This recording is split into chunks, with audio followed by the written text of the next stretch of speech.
بسم اللہ الرحمن الرحیم۔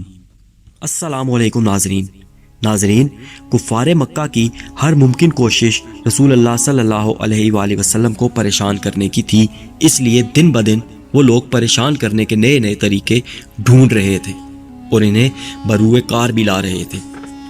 ایک دن کافروں کا یہ ٹولہ جو بازوم خود قوم کی قیادت اور سیادت کا ذمہ دار تھا، ہر موقع پر یہی پیش رہتا تھا۔ رسول اللہ صلی اللہ علیہ وآلہ وسلم کے پاس آیا اور کہنے لگا کہ اگر آپ اللہ کے سچے نبی ہیں تو ہمیں کوئی نشانی دکھلا دیجئے جس سے ہمیں یہ یقین آ جائے کہ واقعی آپ اللہ کے نبی اور اس کے رسول ہیں اور آپ پر وحی نازل ہوتی ہے۔ ایک روایت یہ بھی ہے کہ انہوں نے یہ مطالبہ کیا کہ چاند کے 2 ٹکڑے کر کے دکھلائیں۔ اس رات 14ویں کا چاند نکلا ہوا تھا۔ آپ صلی اللہ علیہ وآلہ وسلم نے ان لوگوں سے دریافت کیا کہ اچھا، اگر میں یہ نشانی دکھلا دوں تو کیا تم لوگ ایمان لے آؤ گے؟ انہوں نے کہا ہم ضرور ایمان لائیں گے، آپ یہ معجزہ دکھلائیں تو صحیح۔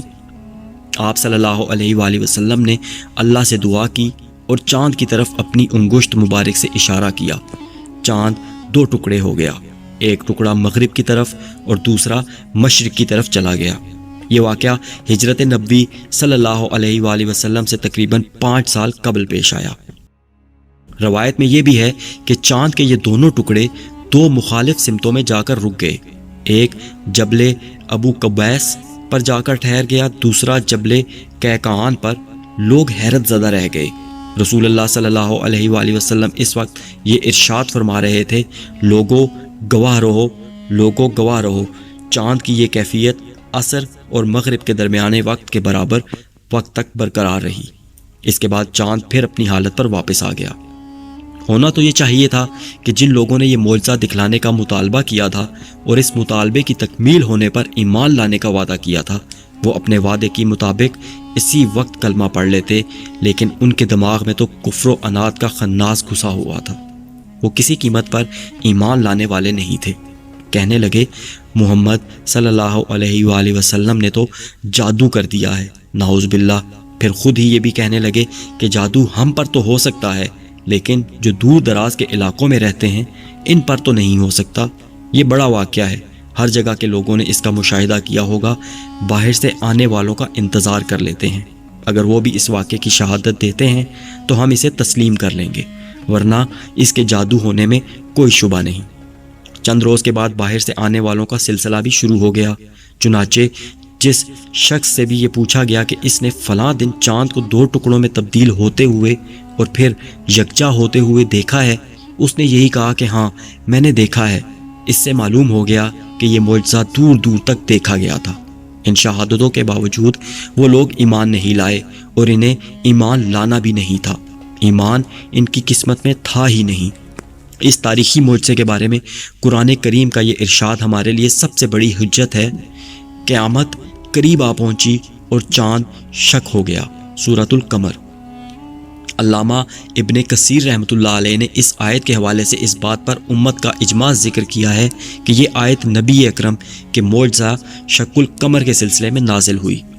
اس سلسلے میں روایت بھی اس قدر کثرت سے ہیں کہ علامہ سبکی رحمۃ اللہ علیہ نے انہیں متواتر کا درجہ دیا ہے۔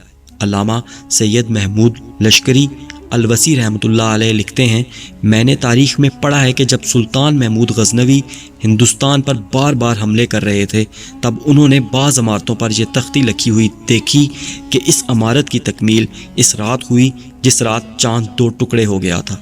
صحیح بخاری و مسلم میں حضرت انس بن مالک رضی اللہ تعالیٰ عنہ کی روایت ہے کہ اہل مکہ نے رسول اللہ صلی اللہ علیہ وآلہ وسلم سے درخواست کی کہ وہ انہیں اپنی نبوت کی کوئی نشانی دکھلا دیں۔ آپ نے چاند کو 2 ٹکڑے کر کے دکھلا دیا۔ اہل مکہ نے جبل ہرا کو چاند کے 2 ٹکڑوں کے درمیان دیکھا۔ اسی طرح کی ایک روایت حضرت عبداللہ بن مسعود رضی اللہ تعالیٰ عنہ سے بھی ہے کہ رسول اللہ صلی اللہ علیہ وآلہ وسلم کے زمانہ مبارک میں چاند کے 2 ٹکڑے ہو گئے جس کو سب نے دیکھا۔ آپ صلی اللہ علیہ وآلہ وسلم نے لوگوں سے فرمایا کہ دیکھو اور گواہی دو۔ انڈیا کے جنوب مغرب میں واقع مالابار کے لوگوں میں یہ بات مشہور ہے کہ مالابار کے ایک بادشاہ چکرواتی فارمس نے چاند کے 2 ٹکڑے ہونے کا منظر اپنی آنکھوں سے دیکھا تھا۔ اس نے سوچا کہ ضرور زمین پر کچھ ایسا ہوا ہے کہ جس کے نتیجے میں یہ واقعہ رونما ہوا ہے۔ چنانچہ اس نے اس واقعے کی تحقیق کے لیے اپنے کارندے دوڑائے تو اسے خبر ملی کہ یہ معجزہ مکہ میں کسی نبی کے ہاتھوں رونما ہوا ہے۔